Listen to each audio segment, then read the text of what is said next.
بسم الله الرحمن الرحيم. الحمد لله نحمده ونصلي ونسلم على رسول النبي الكريم وعلى آله وأصحابه أجمعين. سب سے پہلے ہم اللہ سبحانہ و تعالیٰ کا شکر ادا کریں. اللہ تبارک و تعالیٰ نے سب سے فضیلت والے ذکر قرآن مجید کے سیکھنے اور سکھانے کے لیے اس نشست میں ہمیں بیٹھنے کا اللہ تعالیٰ نے موقع عطا فرمایا.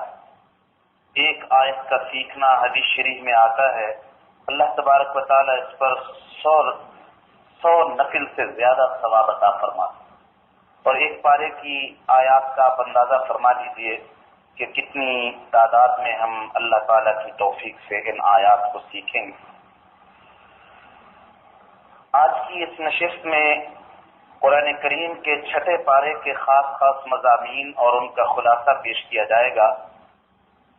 6 پارے کا کچھ حصہ سورہ نساء پر مشتمل ہے جس کا آغاز پچھلے پارے میں ہوا، اور کچھ حصہ 6 پارے کا بلکہ زیادہ تر حصہ سورۃ المائدہ پر مشتمل ہے.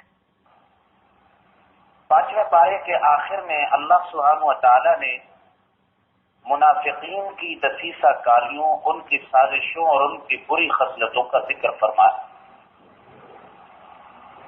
اور آخر میں یہ بھی فرما دیا کہ اللہ تعالیٰ کو تمہارے عذاب کی کیا ضرورت، اگر تم اللہ تعالیٰ کے شکر گزار بندے بن جاؤ اور ایمان لے آؤ، کیونکہ تمہارے دلوں میں ایمان اور شکر کی دولت موجود نہیں، اس لیے تم اللہ تعالیٰ کے عذاب کے مستحق ہوگے. لا يحب اللہ الجہر بالسوء من القول الا من ظلم.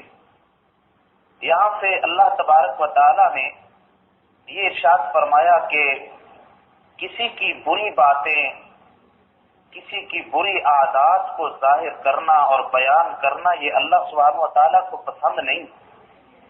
لیکن 2 حالات ایسے آتے ہیں جس میں کسی کی پوشیدہ اور کسی کی بری باتوں کا اظہار کرنا جائز ہوتا ہے اور وہ غیبت میں شامل نہیں ہوتا. الا من ظلم، جب 2 صورتیں ہوں، کسی سے ضرر کا خطرہ ہو، کوئی آدمی کسی کو نقصان پہنچانا چاہتا ہے، کوئی برا ارادہ رکھتا ہے، اس کے برے ارادے کا، اس کی سازش کا اظہار کر دینا یہ ناپسندیدہ نہیں بلکہ بعض اوقات لازم ہو جاتا ہے. اور اسی طرح اگر کسی سے ضرر کا خطرہ ہو، یا اللہ سبحانہ و تعالیٰ نے یہاں ارشاد فرمایا وَكَانَ اللَّهُ سَمِيعًا عَلِيمًا إِن تُبْدُوا خَيْرًا أَوْ تُخْفُوهُ أَوْ تَعْفُوا عَن سُوءٍ فَإِنَّ اللَّهَ كَانَ عَفُوًّا قَدِيرًا. چنانچہ ان احکام کے ذکر کرنے کے بعد اگلی آیات میں اللہ سبحانہ و تعالیٰ نے کفار اور منافقین کے اس گروہ کی خصلتوں کو ذکر کرنے کے بعد ان کے ہم مذاق، انہی کی عادات پر مشتمل یہود کی ان بری خصلتوں کا ذکر فرمایا. یہودی یہ بھی اپنے مزاج کے اعتبار سے منافقین سے ملتے جلتے تھے. منافقین بھی کوئی ایسا موقع نہیں چھوڑتے تھے جس میں وہ اسلام اور اسلام کے پیغمبر رسول اللہ صلی اللہ علیہ وسلم کو نقصان پہنچانے کی فکر میں نہ رہتے. اسی طرح یہی حال قوم یہود کا تھا، کیونکہ دونوں اپنے مزاج کے اعتبار سے ملتے تھے. اللہ تبارک و تعالیٰ نے اب منافقین کے بعد قوم یہود کا ذکر فرمایا کہ ان کے اندر کون سی بری خصلتیں موجود. ان کا سب سے بڑا جرم یہ تھا، انہوں نے حضرت سیدنا عیسیٰ علیہ السلام کے قتل کا ارادہ کیا. چنانچہ قرآن کریم نے یہ ذکر فرمایا فَبِمَا نَقْضِهِمْ مِيثَاقَهُمْ وَكُفْرِهِمْ بِآيَاتِ اللَّهِ وَقَتْلِهِمُ الْأَنْبِيَاءَ بِغَيْرِ حَقٍّ وَقَوْلِهِمْ قُلُوبُنَا غُلْفٌ. یعنی اللہ سبحانہ و تعالیٰ نے ان پر غضب نازل فرمایا اور ان پر لعنت نازل فرمائی. اس کی وجہ یہ کہ اللہ تعالیٰ کے ساتھ کیے ہوئے عہد کو توڑا. نمبر 2، انہوں نے اللہ تعالیٰ کی آیات کا انکار کیا. نمبر 3، اللہ سبحانہ و تعالیٰ کے پیغمبروں کو ناحق شہید کیا. نمبر 4، وَقَوْلِهِمْ قُلُوبُنَا غُلْفٌ، جب بھی ان کے سامنے ہدایت کی بات کی جاتی تھی یہ کہتے تھے ہمیں یہ باتیں سمجھ میں نہیں آتی، بس ہمارے دلوں کے اوپر تو پردے پڑے ہوئے ہیں. چنانچہ قرآن کریم نے فرمایا بل طبع اللہ علیہا بکفرہم بات دراصل یہ ہے ان کے دلوں پر غلاف نہیں، ان کے دلوں پر اللہ تعالیٰ نے ان کے مہر لگا دی، ہدایت کے لیے دلوں کو سیل کر دیا۔ چنانچہ جب کوئی چیز سیل کر دی جائے تو اندر کی چیز باہر نہیں آ سکتی اور باہر کی چیز اندر نہیں جا سکتی، تو اندر کا کفر ان کا نکل نہیں سکتا، ان کے دلوں کی سختی اور غفلت باہر نہیں آ سکتی کہ ان کے دل کا علاج ہو جائے، اور باہر ہدایات اور انوار کی جو بارش ہے اس کے قطرے اندر نہیں اتر سکتے تاکہ ان کے دل میں زرخیزی کا ذریعہ بنے۔ چنانچہ ان کی یہ کیفیات یہ پیدا اس لیے ہوئی کہ انبیاء علیہ السلام کی شان میں انہوں نے گستاخی کی۔ شاید میں پہلے عرض کر چکا ہوں کہ اللہ تعالیٰ نے قوم یہود کو ایک علمی امت بنایا، ان کو کتاب عطا فرمائی اور ان میں بڑے بڑے اہل علم تھے، لیکن جب علم آتا ہے اور علم کے ساتھ اصلاح نہ ہو، تزکیہ نفس نہ ہو، تو غرور اور تکبر پیدا ہوتا ہے۔ تو استکبار اور تکبر کی کیفیت ان کے اندر ایسی پیدا ہوئی کہ انہوں نے اللہ تعالیٰ کی کتاب کے اندر اپنے ذہن لڑانا شروع کیے، انبیاء علیہ السلام سے کٹ گئے، یعنی کتاب کو تو تھام لیا لیکن کتاب کو سکھانے والے اساتذہ یعنی انبیاء علیہ السلام جو کتاب کے معلمین تھے ان سے کٹ گئے اور ان کی گستاخی پر ہوتا، کہنے لگے ہمارے لیے بس کتاب کا۔ نتیجہ یہ نکلا ان کے استکبار کا، ان کو اپنے اوپر اتنا گمان ہونے لگا کہ انہوں نے اللہ تعالیٰ کی کتاب کے اندر تبدیلی اور تحریف کو بھی جائز سمجھا، اور یہ اسی علمی غرور اور تکبر کا نتیجہ تھا۔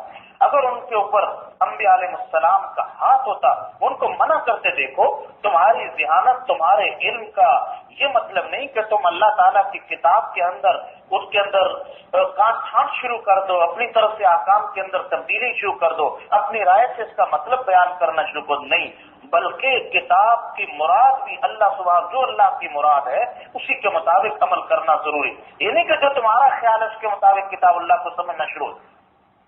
چنانچہ قرآن کریم میں ان کے خیال باطل کی، انہوں نے حضرت عیسیٰ علیہ السلام کے بارے میں یہ عقیدہ کر لیا تھا ہم نے حضرت عیسیٰ علیہ السلام کو قتل کر دیا اور دفن بھی کر دیے گئے، قرآن نے فرمایا، اور بلکہ اس جملے کے ذریعے سے یہودیوں کے علاوہ عیسائیوں کے عقیدہ کی بھی اصلاح کی۔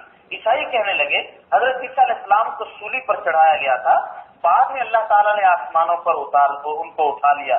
اللہ سبحانہ و تعالیٰ نے صاف فرمایا ما قتلوه وما صلبوه ولكن شبه لهم، اللہ سبحانہ نہ تو انہوں نے ان کو قتل کیا نہ ان کو سولی پر چڑھایا گیا، بلکہ زندہ اللہ سبحانہ و تعالیٰ نے آسمانوں پر اٹھا لیا تھا۔ اللہ تعالیٰ جن کو انہوں نے سولی پر چڑھایا تھا وہ حضرت عیسیٰ علیہ السلام کی شکل کا کوئی اور آدمی تھا جس پر اللہ تعالیٰ نے حضرت عیسیٰ علیہ السلام کی شکل ان پر ڈالی۔ حضرت عیسیٰ علیہ السلام نے زندہ آسمانوں پر موجود اور احادیث متواترہ کی روشنی میں قرب قیامت میں دجال کو قتل کرنے کے لیے جامع مسجد دمشق کے سفید مینارے پر وہ اتریں گے اور اسلام نافذ کریں گے اور رسول اللہ صلی اللہ علیہ وسلم کی تعلیمات کو زمین پر نافذ کریں گے۔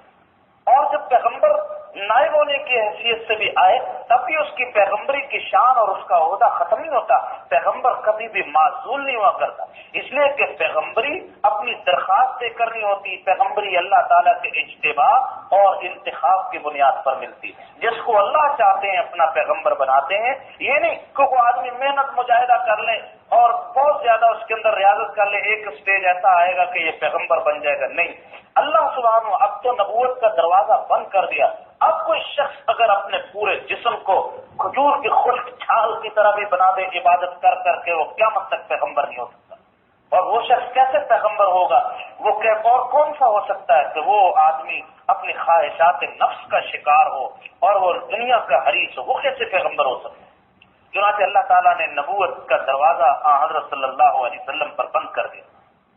فَبِظُلْمٍ مِّنَ الَّذِينَ حَادُوا حَرَّمْنَا عَلَيْهِمْ طَيِّبَاتٍ أُحِلَّتْ لَهُمْ، فرمایا یہودیوں کے اسی ظلم کی وجہ سے ہم نے ان پر ان کی پاکیزہ چیزیں حرام کر دی جو ان کے لیے حلال تھی، وَبِصَدِّهِمْ عَن سَبِيلِ اللَّهِ كَثِيرًا، اور اللہ کے راستے میں رکاوٹ بنتے تھے، اور کوئی اگر اللہ کا بندہ اصلاح چاہتا، ایمان لانا چاہتا، یہ بیچ میں آ کر رکاوٹ بن جاتے، اس کو ایسے شکوک و شبہات میں مبتلا کر دیتے کہ وہ آج بھی ایسے لوگ موجود، وہ کوئی اگر اللہ کا بندہ مسجد کی طرف آنا شروع کرتا اس کو ایسی بحثوں میں الجھا دیتے ہیں، ایسے مسئلوں میں اس کو لے جاتے ہیں کہ وہ بندہ مسجد ہی چھوڑ دیتا ہے، میں کیا کروں، میں کس راستے پر چلوں؟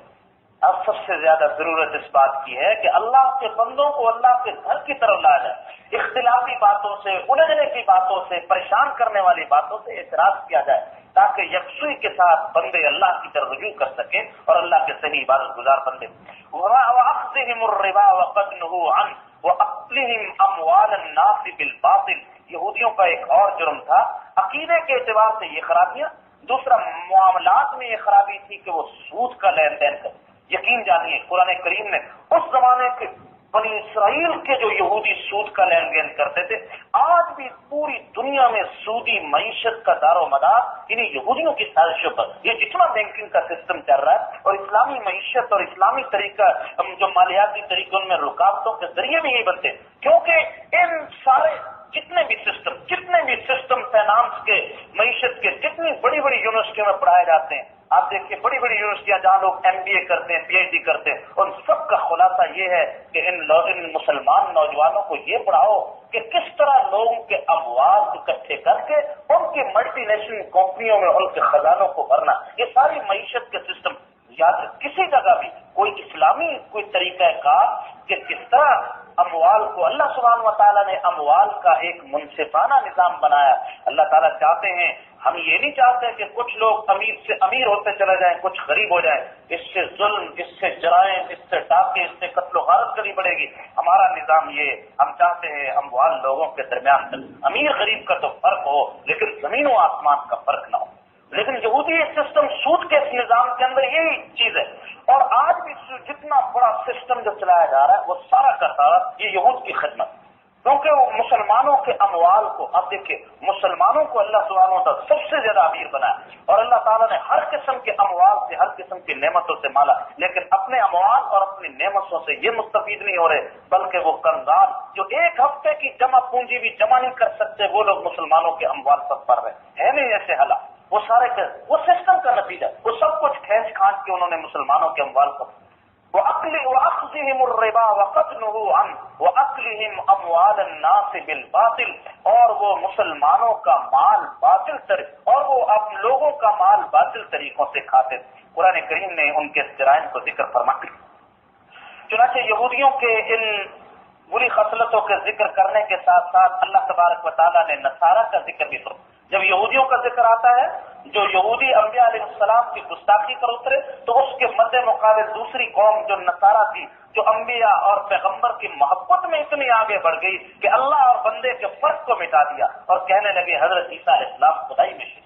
اور بعض نصارہ کے گروہ وہ کہنے لگے کہ اللہ سبحانہ و تعالیٰ وہ حضرت عیسیٰ علیہ السلام میں غلول کر کے گویا نعوذ باللہ من ذالک، جو حضرت عیسیٰ علیہ السلام ہے یہ خود خدا ہے. اللہ سبحانہ و تعالیٰ نے ان کے باطل نظریات کی تردید فرمائی. نہ وہ راستہ صحیح جس کو افراط کا راستہ کہا جاتا ہے کہ انبیاء علیہ السلام اور اللہ کی مقدس شخصیات کی گستاخی، ان کو قتل کیا جائے. نہ یہ راستہ صحیح کہ جس میں اتنی محبت کے اندر آگے بڑھ گئے کہ وہ اللہ اور بندے کے درمیان فرق کو مٹا کر عابد اور معبود، ساجد و مسجود کے فرق کو مٹا کر دونوں کو، مخلوق کو اللہ کی خدائی میں شریک ٹھہرائے. اعتدال کا راستہ یہ ہے، اعتدال کا راستہ یہ اللہ کے پیغمبر اور برگزیدہ بندے جو شان میں تمام انسانوں سے بڑے ہوتے ہیں لیکن اللہ کے مرتبے کے برابر نہیں ہوتے بلکہ اللہ کے بندے ہوتے ہیں. چنانچہ اللہ سبحانہ و تعالیٰ نے نصارہ کا ذکر کیا اور ان کے باطل تثلیث کے عقیدے کو ذکر فرما. قرآن کریم کے الفاظ دیکھیے، یا اہل الکتاب لا تغلوا فی دینکم، اے اہل کتاب تم اپنے دین کے اندر غلو نہ کرو. غلو کرنے سے منع فرمایا گیا. غلو ایک ایسی بیماری ہے جو دین کے راستے سے آتی اور یہ بیماری بڑے بڑے مفاسد کو اور شرکیات کے پیدا اور بدعات اور خرافات کے پیدا ہونے کے.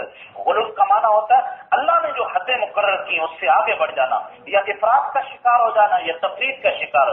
چنانچہ دونوں اہل کتاب یہود اور نصارہ اسی غلو کا شکار. اور امت مسلمہ رسول اللہ صلی اللہ علیہ وسلم نے حضرت صلی اللہ علیہ وسلم کی امت کو بھی غلو سے منع فرمایا تم یہود و نصارہ کی طرح دین کے اندر غلو نہ کرنا، بلکہ ہم نے امت اسلام کو اور دین اسلام کو اعتدال والی درمیانی امت بنایا.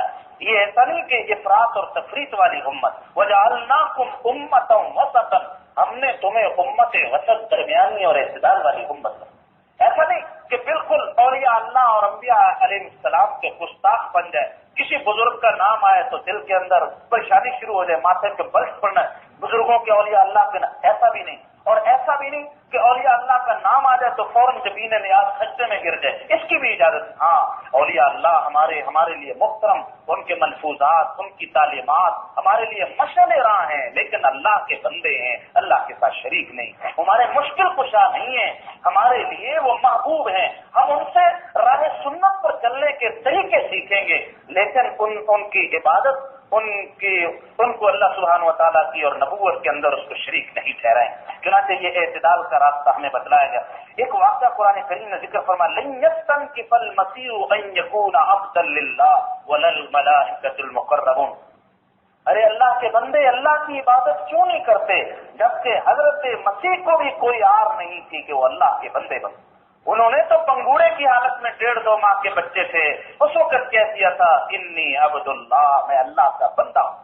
اس وقت حضرت عیسیٰ علیہ السلام کی جو گفتگو تھی اس نے دنیا عیسائیت کے اس بنیادی عقیدے کے ستون کو دھرام سے گرا دیا اور ختم کر ان کی ساری عیسائیت کا دار و مدار تسلیح سے علا حضرت عیسیٰ علیہ السلام کے اللہ کے بیٹے اور اللہ تعالیٰ کے ساتھ خدائی میں شریک ہونے پر موقوف فرما دیا، نہیں میں اللہ کا بندہ ہوں۔ اور ہم بھی سرور عالم نبی کریم صلی اللہ علیہ وسلم کے بارے میں کلمہ شہادت میں بھی اتحیات میں گواہی دیتے، اشہد ان لا الہ الا اللہ اشہد ان محمدا عبدہ ورسولہ۔ اس لیے حضرت صلی اللہ علیہ وسلم نے فرمایا، آپ نے فرمایا، اے لوگو لا تطرونی، صحیح بخاری کی حدیث پڑھ رہا ہوں، لا تطرونی کما اطرت النصارى عیسی ابن مریم، اے لوگو میری تعریف میں اتنا مبالغہ نہ کرنا جتنا نصارہ نے حضرت عیسیٰ ابن مریم کی تعریف میں کیا تھا، انی عبد اللہ ورسولہ، میں اللہ کا بندہ اور اللہ کا رسول۔ یہ نہیں ہے کہ احمد اور احد میں صرف میم کی مروڑی کے علاوہ کوئی فرق ہی نہیں ہے، احمد بھی ہوئی احمد بھی ہوئی، بس ایک میم کا شوشہ ہے۔ ہم نے سنا ہوگا وہ ایسے بہت شعر اور لوگ ہیں کہ سر سن رہے ہیں جب ایسی شرکیہ اور اللہ سبحانہ و تعالیٰ کی شان میں گستاخی کی۔ یاد رکھیے ان باتوں سے سرور دو عالم صلی اللہ علیہ وسلم کے قلب اطہر میں بھی سرور پیدا نہیں۔ آپ کی تو ساری زندگی کی محنت یہ تھی کہ آپ نے اللہ سبحانہ و تعالیٰ کا بندہ بنایا اور اللہ سبحانہ و تعالیٰ کے در پر چکا۔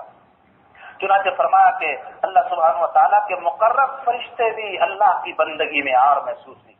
وَمَن يَسْتَنكِفْ عَنْ عِبَادَتِهِ وَيَسْتَكْبِرْ، جو بندہ بھی اللہ کی عبادت سے اعراض کرے گا اور اس کے اندر آر محسوس کرے گا اور تکبر کا شکار ہوگا، فَسَيَحْشُرُهُمْ إِلَيْهِ جَمِيعًا، سب کو گھیر گھار کے اللہ اپنے سامنے لا کر کھڑا کرے تو مجرمانہ کیفیت میں سامنے لائے جائیں گے کہ اللہ سبحانہ و تعالیٰ کے ساتھ انہوں نے کیسے شرک کیا اور اللہ کی عبادت سے کیسے اعتراض کیا۔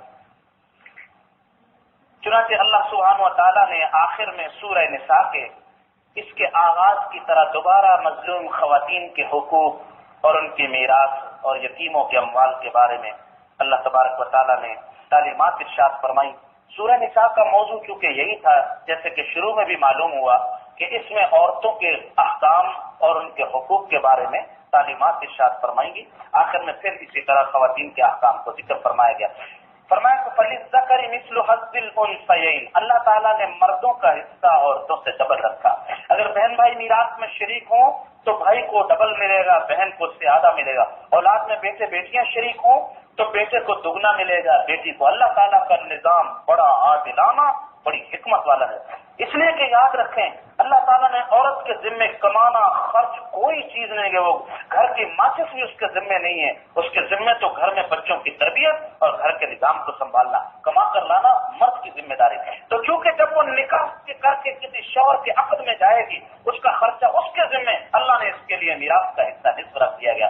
اور بیٹا وہ کسی کی خاتون کو اپنے گھر میں لائے گا، اس کے نکاح میں بہو آئے گی، اس کا اس کو خرچہ برداشت کرنا پڑے گا، اللہ نے اس کا حصہ ڈبل رکھ دیا تاکہ دوسرے کا بوجھ بھی یہ برداشت کرے اور دوسرے کے اوپر بھی مال خرچ کرنے والا بنے۔ اللہ سبحانہ و تعالیٰ کے اس نظام میں بڑی حکمت ہے۔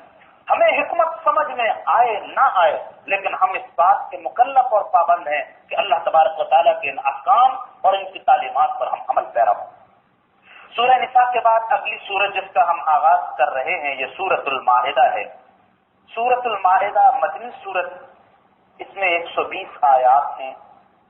حضرت عائشہ رضی اللہ تعالیٰ عنہ کی بعض روایات سے یہ معلوم ہوتا ہے قرآن کریم کی سب سے آخر میں نازل ہونے والی صورتوں میں سے ایک صورت۔ اس صورت میں ایک مشہور آیت ہے جس کو بعض حضرات مفسرین نے یہ فرمایا کہ وہ قرآن کریم کی آخری آیت اور آخری آیات میں سے اور اس میں اللہ سبحانہ و تعالی اور یہ بھی فرمایا گیا کہ اس میں دین اسلام کے مکمل ہونے کا اعلان کیا گیا۔ بعض حضرات مفسرین نے فرمایا سورہ توبہ اور برات کی آخری 2 آیتیں یہ آخری آیات ہیں۔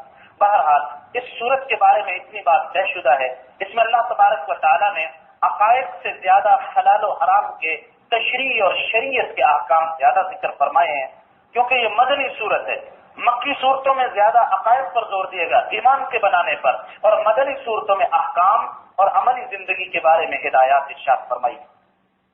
اس سورت کو سورۃ المائدہ کیوں کہا جاتا ہے؟ اس سورت کے آخر میں انشاءاللہ اس بات کی تفصیل آئے گی۔ ایک مائدہ والا قصہ بنی اسرائیل کا ذکر فرمایا گیا، جس میں حضرت سیدنا عیسیٰ علیہ السلام کے حواریین نے، آپ کے مخلص صحابہ نے حضرت عیسیٰ علیہ السلام سے یہ درخواست کی تھی کہ آپ اللہ سے دعا کریں، اللہ تعالی ہمارے لیے آسمان سے دسترخوان اتارے جو نعمتوں سے اور کھانوں سے سجا ہوا ہو۔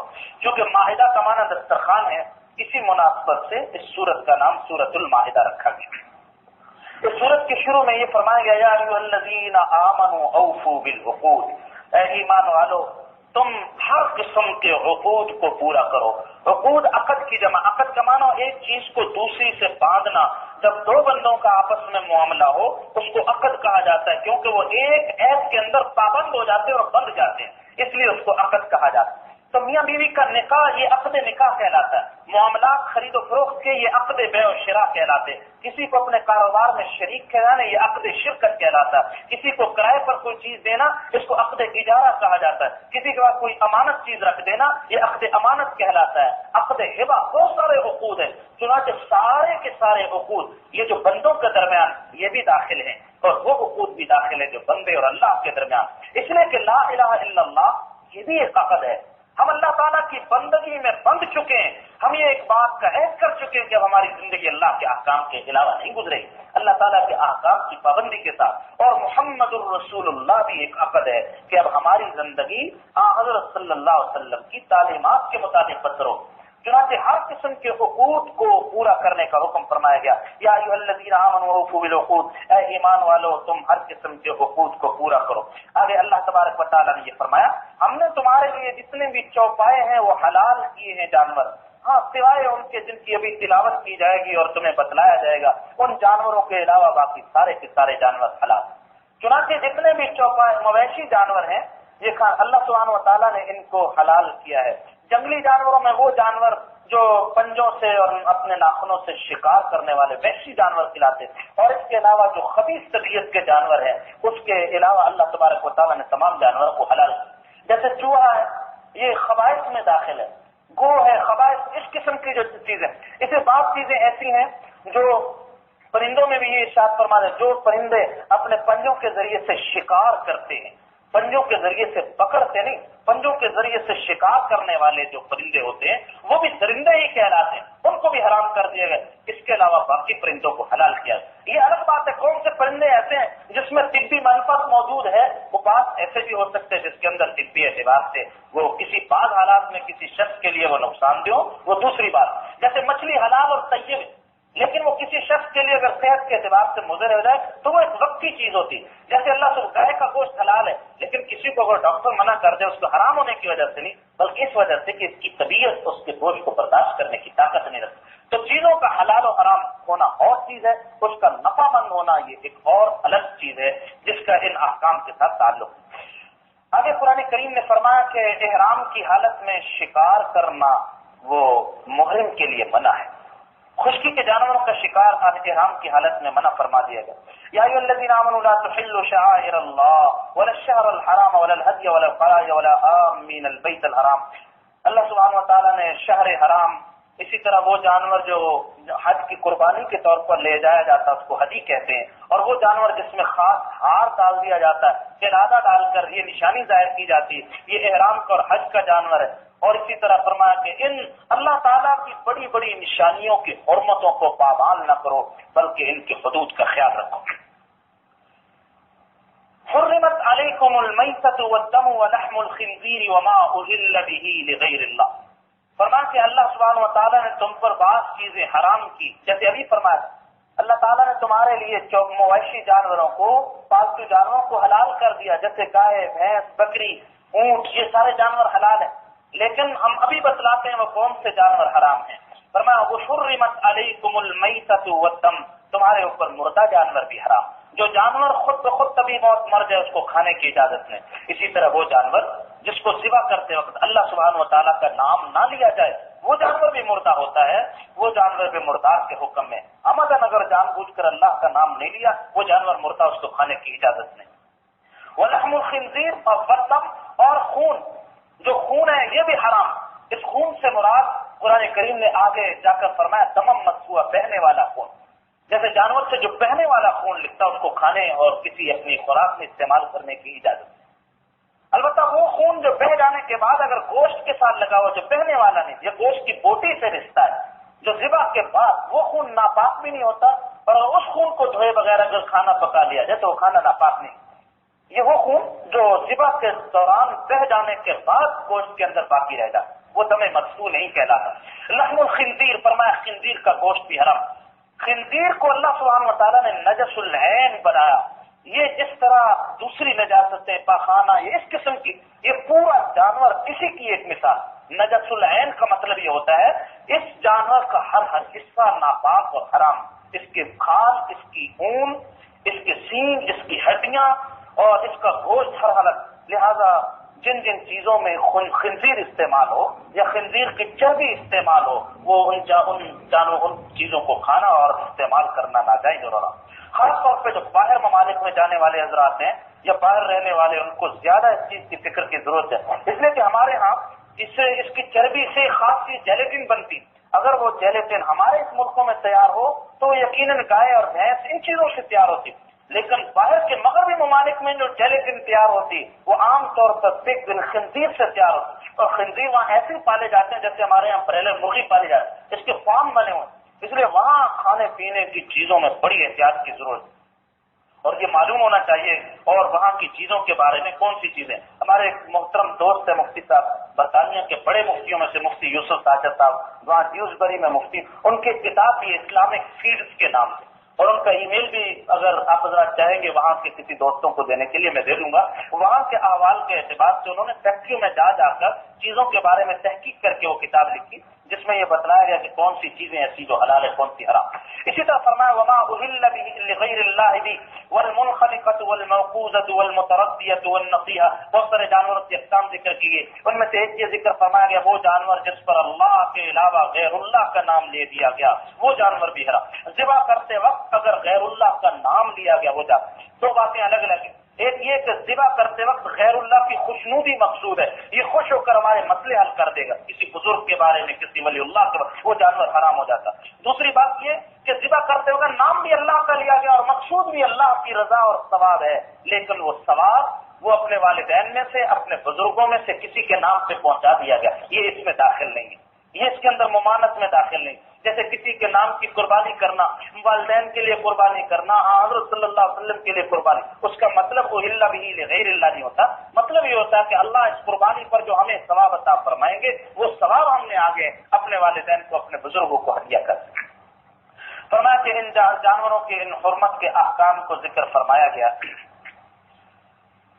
اس صورت میں اگلی جو آیت آ رہی ہے، آیت نمبر 3، جس کے بارے میں نے شروع تعارف میں بھی کہا تھا، اليوم اکملت لکم دینکم اتممت علیکم نعمتی ورضیت لکم الاسلام دینا. یہ وہ آیت ہے جو حضرت صلی اللہ علیہ وسلم کی حجۃ الوداع کے موقع پر نازل ہوئی، جب حضرت صلی اللہ علیہ وسلم اپنی اونٹنی پر تشریف فرما تھے. جب یہ آیت نازل ہوئی، حضرت عمر رضی اللہ تعالیٰ عنہ نے مدینہ میں ایک یہودی کو بتلایا کہ ہمارے قرآن میں یہ آیت نازل ہوئی ہے، اليوم اکملت لکم دینکم، آج کے دن میں نے، اللہ تعالیٰ فرما رہے تمہارے لیے تمہارے دین کو مکمل کر دیا اور اپنی نعمت تم پر پوری کر دی، اور ہم نے دین اسلام کو تمہارے لیے بطور دین کے پسند فرما لیا. اب کوئی اور راستہ نہیں تمہارے لیے چلنے کے لیے سوائے دین اسلام کے، اگر کامیابی حاصل کرو. یہ آیت اتری، اس میں ایک بہت بڑا اعلان فرمایا کہ ہم نے دین اسلام کو مکمل کر دیا. یاد رکھیے اللہ سبحانہ و تعالیٰ نے تمام ادیان میں جس دین کو مکمل فرمایا ہے، یہ ساری آیات اشارہ ہے اس بات کی طرف، جب دین اسلام مکمل ہو گیا تو نبوت بھی مکمل ہوگی. اب کسی نبی کی بھی گنجائش نہیں، کسی کتاب کی بھی، اور مزید بدعات کی بھی گنجائش. دین کے اندر باتیں گھڑنے کی بھی گنجائش موجود نہیں، اس لیے کہ اللہ سبحانہ و تعالیٰ نے دین اسلام کو مکمل فرمایا۔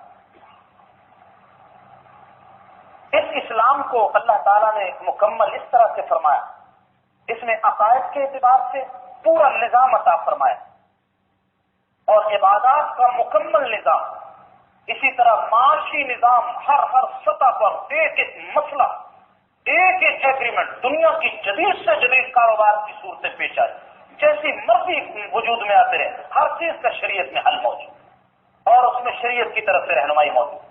سیاسی نظام کے اندر پوری رہنمائی فرما دی گئی، سماجی نظام میں پوری رہنمائی، دنیا کے جتنے شعبے ہیں قیامت تک آنے والے ہر انسان کے لیے اس دین اسلام کے اندر مکمل رہنمائی ہو، اور کسی دین کو یہ امتیاز حاصل، عیسائیت کو دیکھ لیں، دنیا میں آپ بھی گھومنے والے، یہ صرف اتوار کے اتوار ایک چرچ کی حاضری کا ایک دن بن گیا، اس کے علاوہ کسی چیز کے اندر کوئی رہنمائی بائبل سے ان کو کوئی نہیں ملتی۔ اور پھر جو بائبل کتاب کی اصلی حالت میں موجود بھی موجودہ نصرانیت، یہ اصلی حالت، اس موجودہ نصرانیت میں اکثر حصہ الحاد کا ہے، اکثر حصہ تو ایسا دہریت کا جس میں اللہ اور کتاب اور مذہب نام کی کوئی چیز، صرف نام کی صحیح، جس طرح نام کے مسلمان، نام کے نصرانی موجود، اور جو کچھ جن کا چرچ سے تعلق، وہاں بھی خالی ایک دن کی ایک رسم ہے۔ لیکن آپ دین اسلام دیکھیں، جیسے ہم مسجد میں اللہ تعالیٰ کے حکم کے پابند، ہم گھر میں بھی اللہ سبحانہ و تعالیٰ کی رہنمائی ہمارے لیے موجود، ہمیں وہاں بیوی بچوں کے ساتھ کس طرح سے رہنا، رات کس طرح سے گزارنا، مسجد میں ہمیں صرف فرض پڑھنے، اور افضل یہ ہے کہ نوافل اور سنتیں گھر میں ادا کی جائیں۔ ہاں اگر سستی کا خطرہ ہو کہ وہاں جا کر کسی پروگرام میں، کسی اور مشغولیت میں، پھر بہتر ہے یہیں پڑھ لیں، لیکن نوافل کے لیے افضل ہے۔ تہجد فرمایا افضل یہ کہ گھر میں ادا کی جائے۔ دیکھو کتنی ایسی عبادتیں ہیں جو تنہائی کی وہ گھر میں کرنے کو افضل کرا، دکان بھی عبادت، بازار بھی عبادت۔ حضرت عمر رضی اللہ تعالیٰ فرمایا کرتے ہیں، امام غزالی نے احیاء العلوم میں حضرت عمر رضی اللہ تعالیٰ کا ارشاد نقل فرمایا جس سے مجھے مسجد میں عبادت سے ثواب ملتا ہے، یہ جو میں اللہ کے حکموں کے مطابق بازار میں تجارت کرتا ہوں، اس پر بھی مجھے اسی طرح ثواب ملتا ہے۔ اس لیے فرمایا تاجر الصدوق الامین، جو تاجر امانت دار اور سچا ہوگا، اللہ تعالیٰ میدان قیامت میں انبیاء، صدیقین، شہداء اور صالحین کے ساتھ مشہور کرے۔ اس لیے دیکھیے کارخانہ، دفتر، کوئی جگہ ایسی نہیں جہاں دین اسلام کی رہنمائی موجود۔ تو اس لیے اللہ تعالیٰ نے اس دین کے مکمل ہونے کا اعلان فرما دیا۔ یہودی کہنے لگا حضرت عمر کی بات کو سن کر، وہ اس کا مزاج ہی ہے، اگر ہمارے اوپر یہ آیت نازل ہوتی تو ہم اس دن کو عید کا دن بنا لیں، یعنی کوئی نہ کوئی ڈے بناتے، پھر مناتے، پھر کھاتے، پھر کیک ہوتے، کھانے پینے کا دھندا، جیسے بہت سارے امت مسلمہ میں راتیں اور دن، بس جس میں کچھ آئے کھانے کے لیے، کچھ جائے، بس یہی دھندا ہے۔ اور پھر فجر کی نماز ہو یا نہ ہو، پھر نمازیں کوئی ضرورت نہیں اس کی، کیوں نہیں، وہ ہم نے مقصد حاصل کر لیا۔ تو یہ جو خاص چیز انہوں نے یہودیوں نے کہا، ہم تو پھر اس دن کو عید بنا لیتے، اور بڑی حضرت عمر رضی اللہ تعالیٰ فرمایا ہمیں معلوم ہے وہ کس حالت میں، کس دن، کس مقدس دن میں، مقدس جگہ میں، کس کیفیت میں رسول اللہ صلی اللہ علیہ وسلم پر یہ آیت مبارکہ نازل ہوئی۔ چنانچہ اس آیت کا یہاں بیان فرمایا گیا۔ آگے چل کر اللہ تبارک و تعالیٰ نے یا ایھا الذین آمنوا اذا قمتم من الصلاۃ فاغسلوا وجوہکم وایدیکم میں وضو کے احکام ذکر فرمایا کہ جب کھانے پینے کی بات آتی ہے تو اللہ سبحانہ و تعالیٰ کھانے پینے کی حلال و حرام کی چیزوں جس سے باطن کی طہارت حاصل ہوتی ہے، اب ظاہر کی طہارت کے احکام ذکر فرماتے ہیں۔ کھانے پینے سے اندر کی طہارت اور وضو اور غسل اس سے ظاہر کی طہارت، اور دونوں کا تعلق، جو باطن پاک ہوتا ہے ظاہر کی طرف اثر کرتا ہے، اور ظاہر پاک ہوتا ہے اس سے باطن میں اچھے اثرات مرتب ہوتے ہیں۔ چنانچہ وضو اور غسل کے احکام کو ذکر فرمایا، اور ساتھ یہ بھی فرما دیا کہ اگر تم مریض ہو، پانی استعمال نہیں کر سکتے، پانی کے استعمال سے مرض بڑھ جائے گا، دیر سے اچھے ہوگے، تکلیف ہوگی، یا سفر کی حالت میں ہو، پانی نہیں مل رہا، تو ایسی صورت میں ہم تمہیں تیمم کی اجازت دیتے۔ اللہ تعالیٰ نے زمین اور مٹی کو بھی اللہ تعالیٰ نے پاک کرنے والا، پانی کو تو اپنی ذات میں ہی پاک کرنے والا بنا دیا، کوئی نیت کرے یا نہ کرے پانی پاک کر دے گا، لیکن مٹی کو اللہ تعالیٰ نے نائب اور خلیفہ کے طور پر پانی کے اس کو پاک کرنے والا بنا، لہذا یہاں اگر تیمم کیا جائے گا تو نیت کرنا ضروری، اور مٹی میں وہ تمام چیزیں داخل ہیں جو مٹی ہی کے جنس میں داخل، جیسے سنگ مرمر ہے، چونا ہے اور چیزیں جو زمین سے نکلتی ہیں، جو جلانے سے جلتی نہیں، پگھلانے سے پگھلتی نہیں، وہ ساری مٹی کے احکام۔ جو چیزیں جلانے سے جل جاتی ہیں جیسے لکڑی، پگھلانے سے پگھل جاتی ہیں، وہ چیزیں مٹی کے احکام میں جن سے عرض میں داخل ہیں، اس پر تیمم کرنے کی اجازت۔ چنانچہ یہاں تیمم کے احکام ذکر۔ آخر میں اللہ سبحانہ وتعالی نے بڑا پیار بھرا انداز اختیار فرمایا، ما یرید اللہ لیجعل علیکم من حرج۔ اللہ کے بندو، ہم نے جو تمہیں احکام اور دین اور شریعت عطا کی، یہ تمہیں تنگ کرنے کے لیے نہیں ہے، بلکہ تمہاری زندگی کو آسان اور خوبصورت اور حسین بنانے کی، تمہاری زندگی کو خوشگوار بنانے۔ اگر یہ شریعت نہ ہوتی تو تم پتہ نہیں کن پریشانیوں میں کیا کیا ہیلے اختیار کرتے، تم الجھنوں کا شکار رہے۔ ہم نے صاف صاف سیدھا راستہ تمہیں عطا کر دیا تاکہ تمہاری زندگی آسان بھی گزرے۔ وَلَكِنْ يُرِيدُ لِيُطَهِّرَكُمْ، اللہ کا ارادہ یہ ہے کہ تمہیں پاک صاف بنا دیں، ظاہر بھی پاک باطن بھی پاک۔ وَلِيُتِمَّ نِعْمَتَهُ، اللہ تعالیٰ یہ چاہتے ہیں کہ اپنی نعمتوں کو تمہارے اوپر مکمل فرما دیں۔ لَعَلَّكُمْ تَشْكُرُونَ، اور یہ بھی چاہتے ہیں کہ تم اللہ کے شکر گزار بندے بنو۔ چنانچہ ان احکام کا مقصد ہی تو اللہ تعالیٰ نے ایک مریض آدمی جو بستر پہ لیتا ہو، اس کی نماز کتنی آسان، وہ اگر گردن کے اشارے سے بھی نماز پڑھ لیتا، نماز اس کی ادا ہو جائے۔ اگر وہ دیکھے ایک وہ مریض آدمی جو بھول جاتا، اس کو پتہ ہی نہیں میں نے سورہ فاتحہ پڑھی، اب کیا پڑھنا ہے، سورہ فاتحہ پڑھنی ہے، سورت پڑھنی، اس کے لیے آسانیاں ذکر فرمائیں۔ پانی استعمال نہیں کر سکتے، منہ میں آسانیاں ذکر، پانی نقصان دیتا ہے، ہلاک غسل فرض ہو چکا ہے، اللہ سبحانہ وتعالیٰ نے فرمایا یہ سارے اللہ تعالیٰ کے آسان اور مزیدار احکام ہیں جن پر بندوں کی زندگی کو حسین اور ان کی زندگی کو خوبصورت بنانا مقصد ہے۔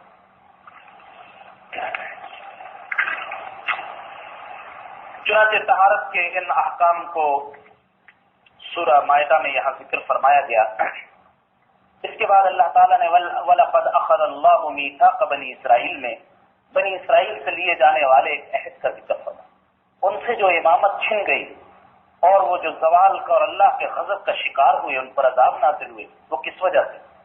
جبکہ اللہ تعالیٰ نے ان پر بڑے انعامات فرمائے۔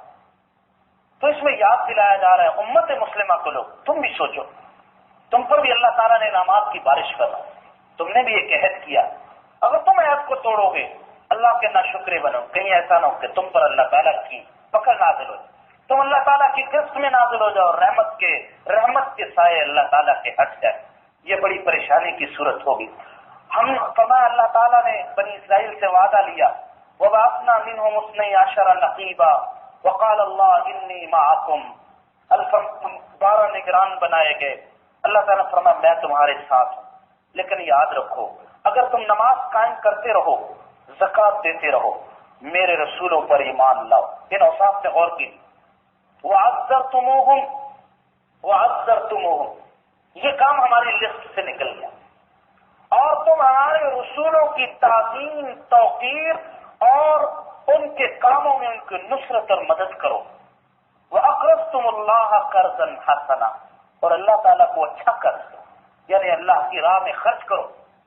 دنیا میں تو قرض کے مارے جانے کا امکان ہو سکتا ہے، لیکن راہ خدا میں جو خرچ کیا ہے وہ اللہ کو قرض، یہ کیسے ہو سکتا ہے؟ وہ اللہ جو قرض کی ادائیگی کی تلقین فرماتا ہے، وہ سارے خزانوں کا مالک، اس خود قرض کی ادائیگی نہ فرما۔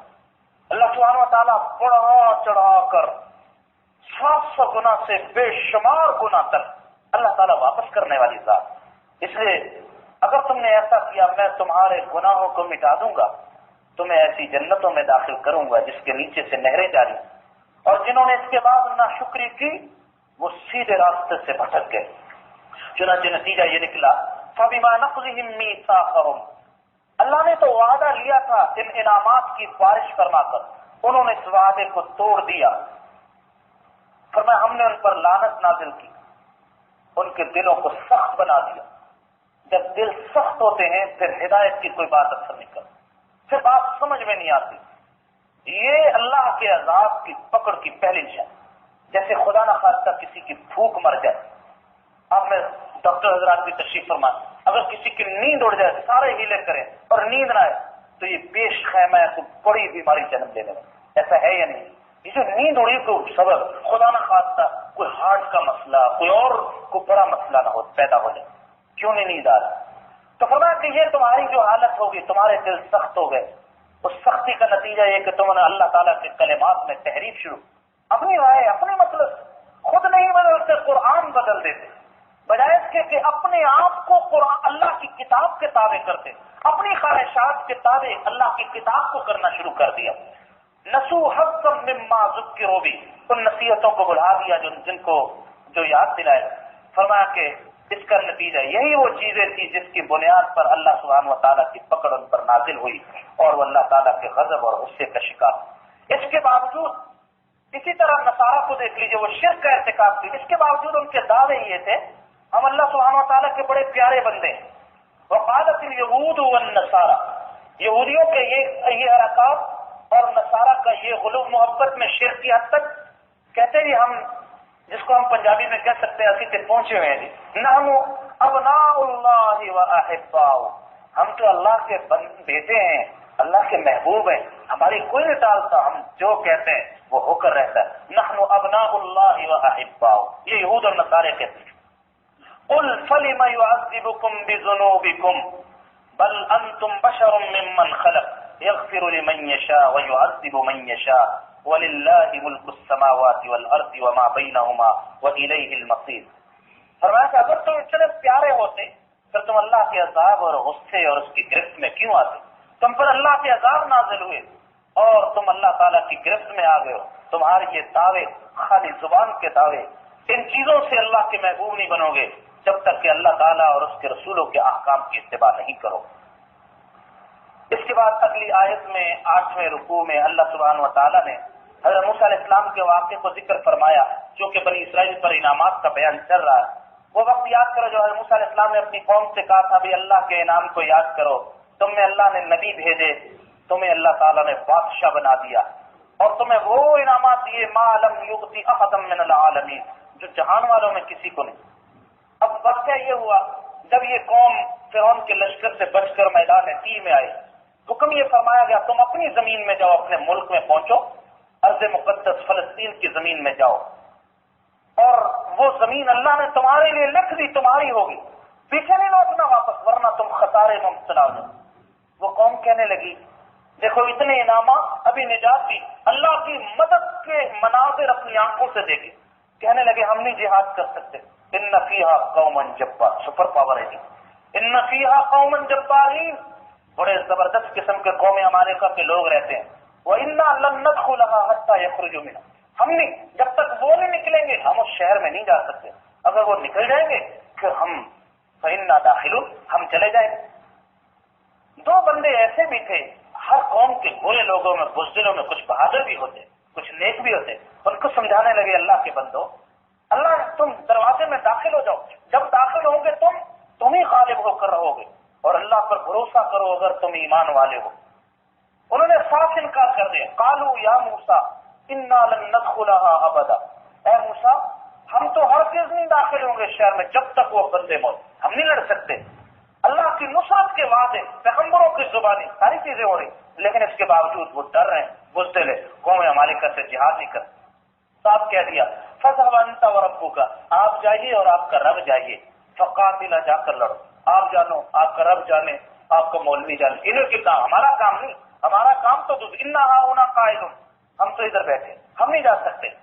قال رب انی لا املک الا نفسی، حضرت موسیٰ علیہ السلام کا دل بھرا ہے، یا اللہ یہ قوم جہاد کے لیے تیار نہیں، بس میں نے جو بات پہنچانی تھی پہنچا دی، میں تو اپنے نفس کا مالک ہوں، اپنے بھائی کو تیار کر سکتا، ہم دو بندے تو جا سکتے ہیں، لیکن یہ میری قوم نہیں پا رہا، فافرق بیننا وبین القوم الفاسق، یا اللہ ہمارے اور فاسق قوم کے درمیان اب فاصلہ کر، ہم نہیں ان کے ساتھ رہ سکتے۔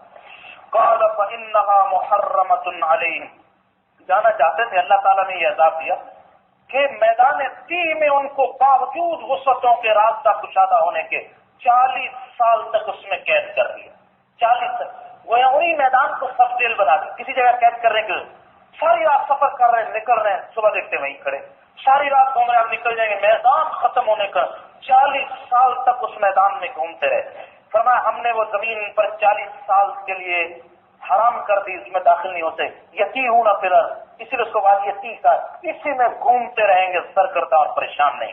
فلا تأس علی القوم الفاسقین، چنانچہ حضرت موسیٰ علیہ السلام کے اس واقعے کو ذکر کرنے کے بعد اب اللہ سبحانہ و تعالیٰ نے حضرت آدم علیہ السلام کے دو بیٹوں کے واقعے کو ذکر فرمایا، حابیل اور قابیل کے، کہ حابیل اور قابیل دونوں حضرت آدم علیہ السلام کے بیٹے تھے، دونوں نے قربانی دی. حابیل کی قربانی قبول ہو گئی، اس لیے کو آداب اور اخلاص کے ساتھ.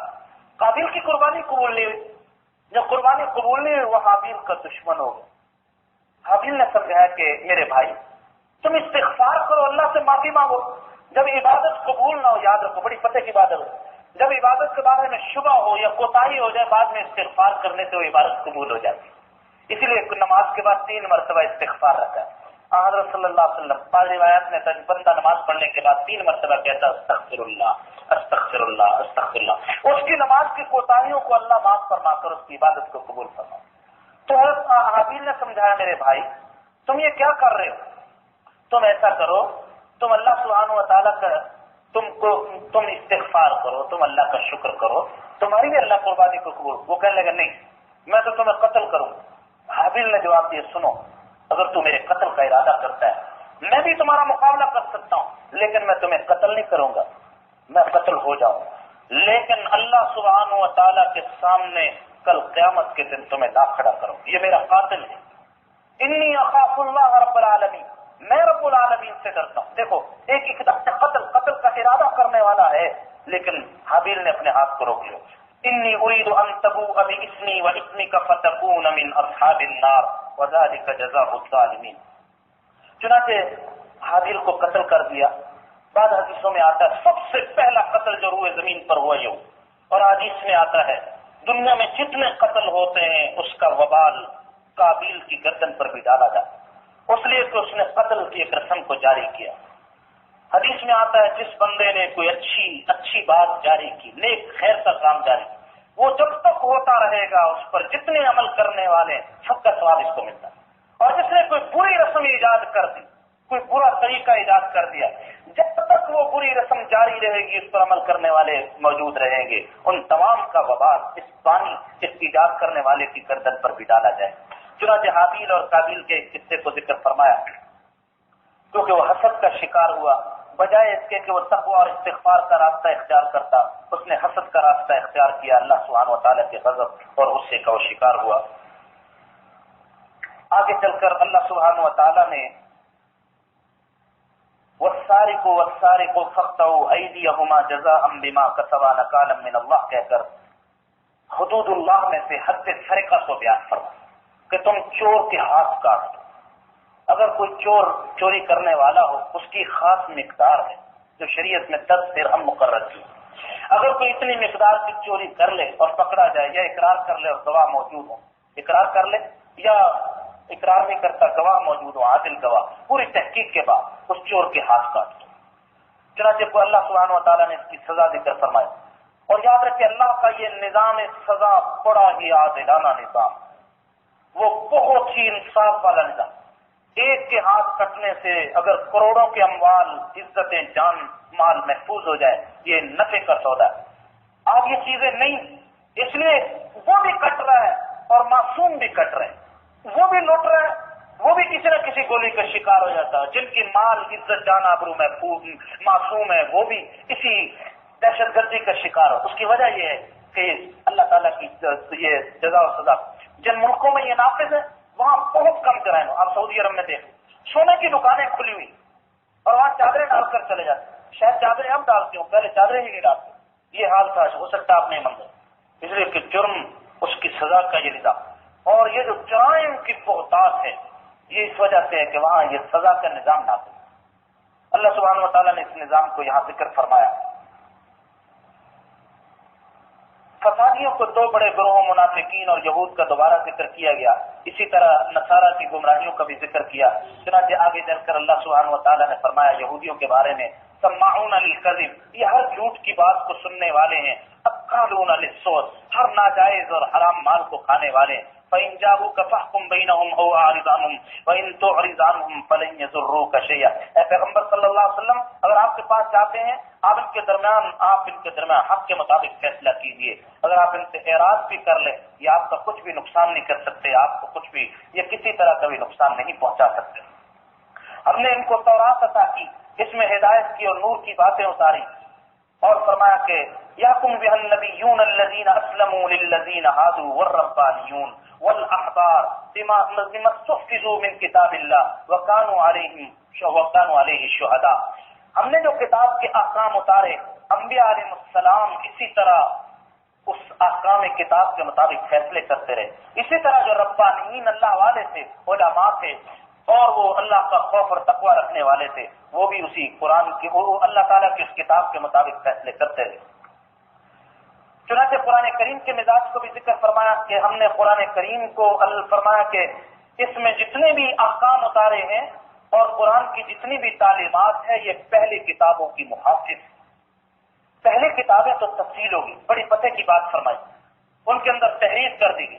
آج اگر کوئی اصل بائبل اور اصل تورات کے احکام ڈھونڈنا چاہتا ہے وہ قرآن کریم کو دیکھے، اس لیے کہ اللہ سبحانہ و تعالیٰ نے اس کتاب کو ان عقیدے ان احکام کا محافظ بنایا اور اس میں کھول کھول کر یہ ان عہدوں کا بیان کر دیا، ان واقعات کا دے ہم نے ان سے یہ عہد لیا، ہم نے ان سے یہ عہد لیا، ہم نے یہ کہا. یہ ساری باتیں اللہ سبحانہ و تعالیٰ نے قرآن کریم میں یہاں ذکر فرما دی گئی. یہود و آگے چونکہ یہود و نصارہ کا ذکر فرمایا گیا، ان کی بری عادات کا، بری خصلتوں کا ذکر فرمایا گیا، اس لیے یہود و نصارہ کے ساتھ اللہ تبارک و تعالیٰ نے دوستی لگانے سے بھی منع فرما دیا اور صاف فرمایا یا ایھا الذین آمنوا لا تتخذوا اليہود والنصارى اولیاء بعضهم اولیاء بعض. اگر کوئی قرآن کا معجزہ دیکھنا چاہے، 1400 سال پہلے نازل ہونے والی یہ آیت، وہ معجزہ آج اپنی آنکھوں سے دیکھ سکتا ہے. اللہ سبحانہ و تعالیٰ فرمایا کہ اے ایمان والو تم یہودیوں اور نصرانیوں سے دوستی نہ لگاؤ، وہ ایک دوسرے کے دوست ہیں. وَمَن يَتَوَلَّهُم مِّنكُمْ فَإِنَّهُ مِنْهُمْ، جو دوستی لگائے گا وہ انہی میں شمار ہوگا، وہ انہی میں سے. قیامت کے دن یہود و نصارہ سے سب میں اٹھائے. اس سے بڑی وعید کیا ہو سکتی کہ بندہ کل قیامت کے دن وہ اس آس میں ہوگا اس کو نجات، اس کو شفاعت ملے رسول اللہ صلی اللہ علیہ وسلم، لیکن اس کا حشر یہود و نصارہ کی جماعت میں ہو جائے. اس سے بڑی زوال کی اور اس سے بڑی خسارے کی کوئی بات نہیں. اور ہم قرآن پاک کے اعجاز کو دیکھتے ہیں کہ یہود اور نصارہ باوجود ساری دشمنیوں کے مسلمانوں کے مقابلے میں سارے کے سارے مسلمانوں کو کچلنے کے لیے سب کی تدبیریں. دیکھیے یہود اور نصارہ خود ایک دوسرے کے کتنے دشمن تھے کہ ایک دوسرے کو گمراہ کہہ رہے ہیں. وقالت الیہود لیست النصارى علی شیء، یہودی کہتے ہیں نصرانی کوئی چیز نہیں، وہ کسی ہدایت پر نہیں. وقالت النصارى لیست الیہود علی شیء، وہ ان کو کہتے ہیں. لیکن جب اسلام کا مقابلہ ہے وہ سارے کے سارے متحد اور مسلمانوں کے خلاف وہ ان کے سارے اختلافات ختم ہو کر مسلمانوں کو کچلنے کے لیے تھے. چنانچہ رسول اللہ صلی اللہ علیہ وسلم نے فرمایا تھا، پیشنگ بھی فرمائی اور یہ بھی فرمایا کفر ملت واحدہ، یہ ساری کی ساری ایک قوم ہے تمہارے خلاف. یوشک ان تداعی الامم علیکم، ان قریب ایک دور آئے گا یہ ساری جماعتیں تمہارے خلاف ایسے ایک دوسرے کو دعوت دیں گی، اکٹھے ہو کر اتحاد بنائیں گی جیسے کھانے کے پیالے کی طرف ایک دوسرے کو بلا کر سارے اس کے ارد گرد بیٹھ جاتے ہیں کھانے کے لیے. صحابہ نے سوال کیا یا رسول اللہ صلی اللہ علیہ وسلم کیا ہماری تعداد تھوڑی ہوگی؟ فرمایا نہیں، تمہاری تعداد بہت بڑی ہوگی. یہ حدیث بھی رسول اللہ صلی اللہ علیہ وسلم کا معجزہ، تعداد بہت بڑی ہوگی لیکن تمہاری حیثیت سیلاب کے خش و خطا کو تنکوں کی طرف. آپ دیکھیں مسلم امہ کی تعداد اور قوت اور ان کی افواج اور ان کا اسلحہ اور کتنی ممالک، کتنی نعمتیں، لیکن خش و خاشاک کی طرح.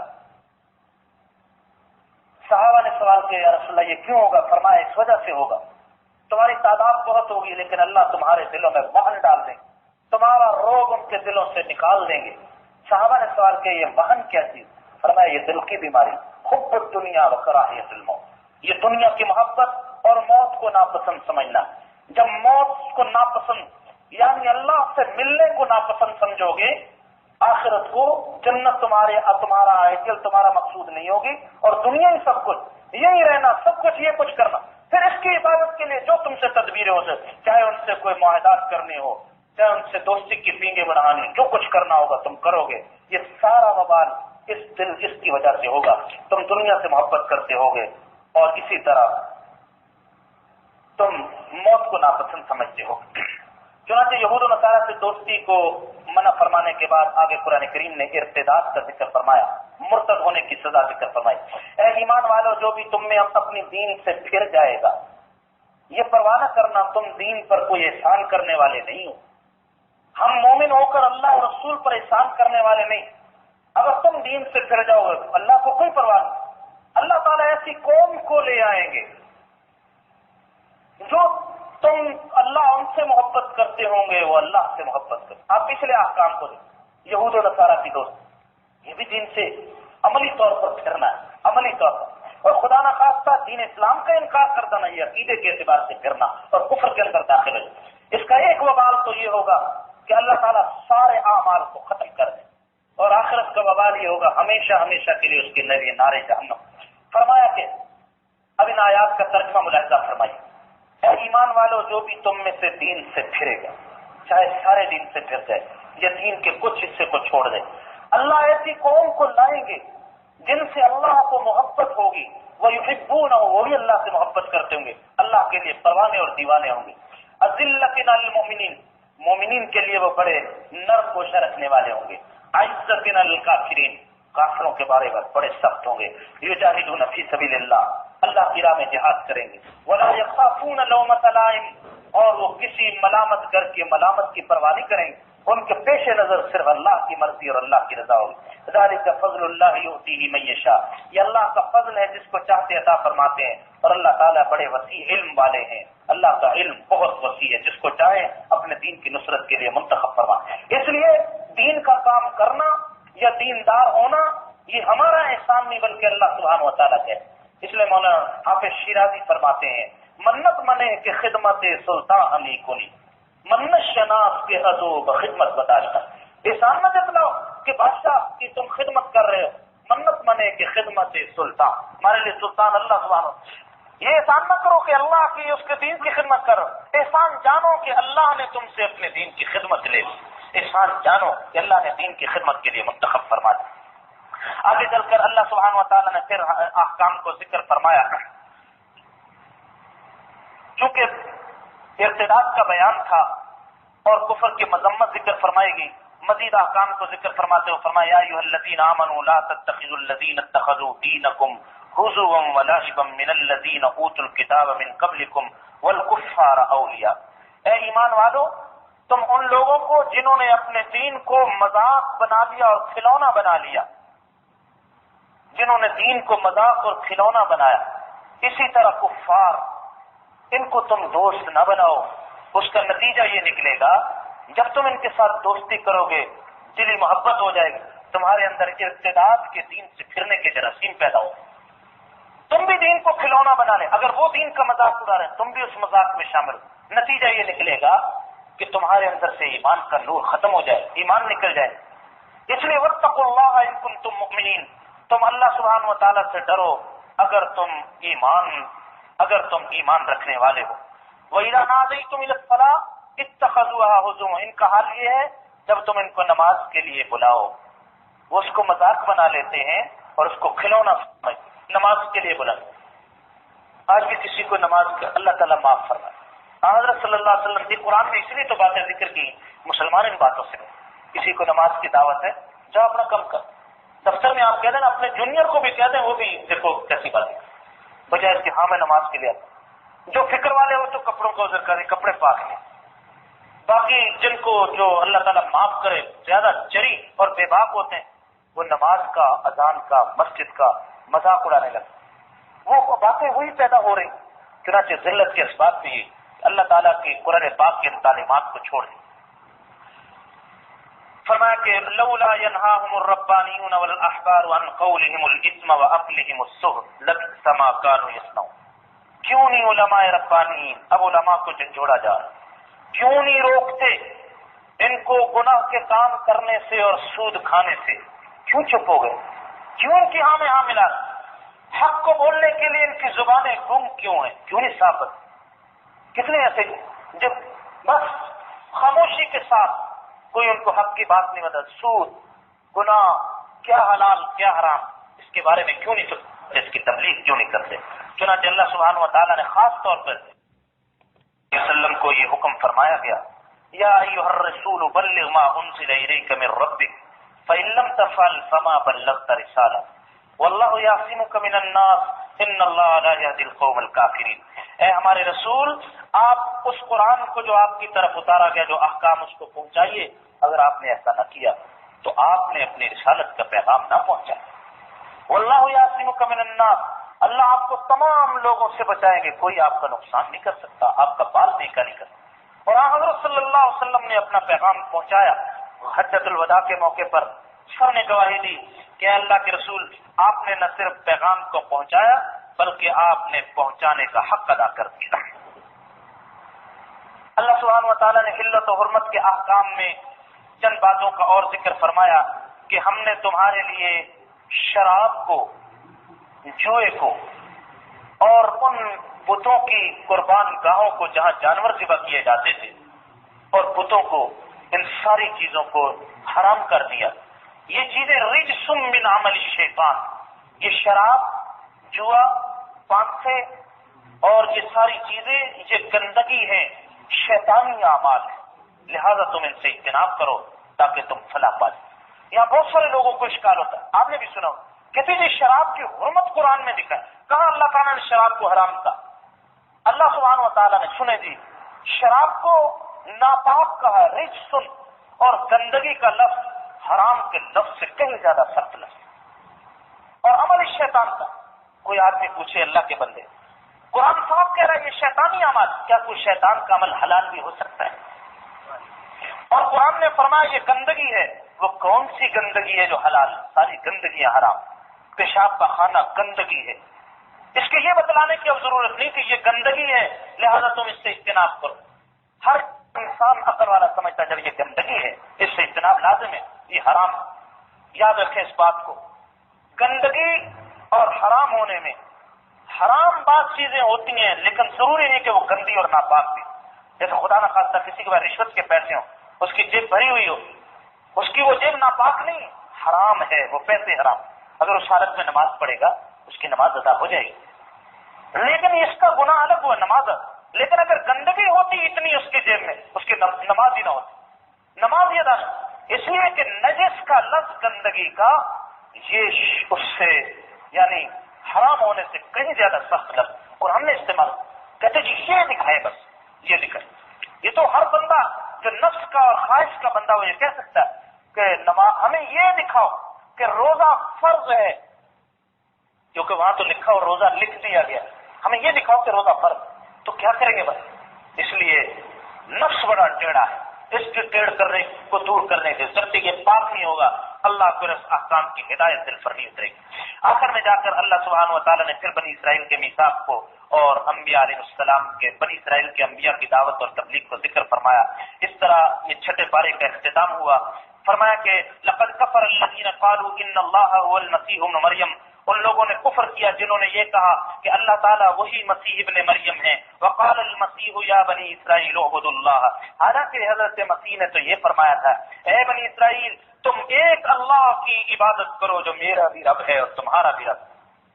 انہ من یشرک باللہ فقد حرم اللہ علیہ الجنہ ومأواہ النار، جو بندہ اللہ کے ساتھ شرک کرتا ہے اللہ نے اس پر جنت کو حرام کر دیا، اس کا ٹھکانہ دوزخ ہے، اور ظالموں کا کوئی قیامت کے دن مددگار نہیں ہوگا۔ لقد کفر الذین قالوا ان اللہ ثالث الثلاثہ، ان لوگوں نے بھی کفر اختیار کیا جنہوں نے یہ کہا کہ اللہ تعالیٰ تین خداؤں میں سے تیسرے، یہ عیسائیوں کے ایک دوسرے گروہ کا عقیدہ۔ وما من الہ الا الہ، سنو ایک ہی معبود ہے وہ صرف ایک اللہ سبحانہ و تعالیٰ کا، اللہ سبحانہ و تعالیٰ معبود ہے۔ وَإِن لَّمْ يَنْتَهُوا، اگر ان باتوں سے باز نہ آئے، ان باتوں کے کہنے سے، لَيَمَسَّنَّ الَّذِينَ كَفَرُوا مِنْهُمْ عَذَابٌ أَلِيمٌ، ضرور ان کو عذاب علیم چھو کر رہے گا۔ آگے قرآن کریم نے آخری آیات میں ذکر فرمایا کہ نصارہ کے بہت سارے لوگ ہیں، ان میں سے بعض لوگ وہ اسلام کے بارے میں جو حقیقی معنی میں بائبل کی تعلیم پر عمل کرنے والے ہیں وہ اسلام کے بارے میں نرم گوشہ بھی رکھتے ہیں۔ اور اگر عداوت کا فیصلہ کرنا چاہو تو لَتَجِدَنَّ أَشَدَّ النَّاسِ عَدَاوَةً لِلَّذِينَ آمَنُوا الْيَهُودَ، آپ تمام لوگوں میں مسلمانوں کا سب سے بڑا دشمن یہودیوں کو پاؤ گے، وَالَّذِينَ أَشْرَكُوا، اور مشرکین کو پاؤ گے۔ مشرک اور یہودی اسلام کے نمبر 1 دشمن۔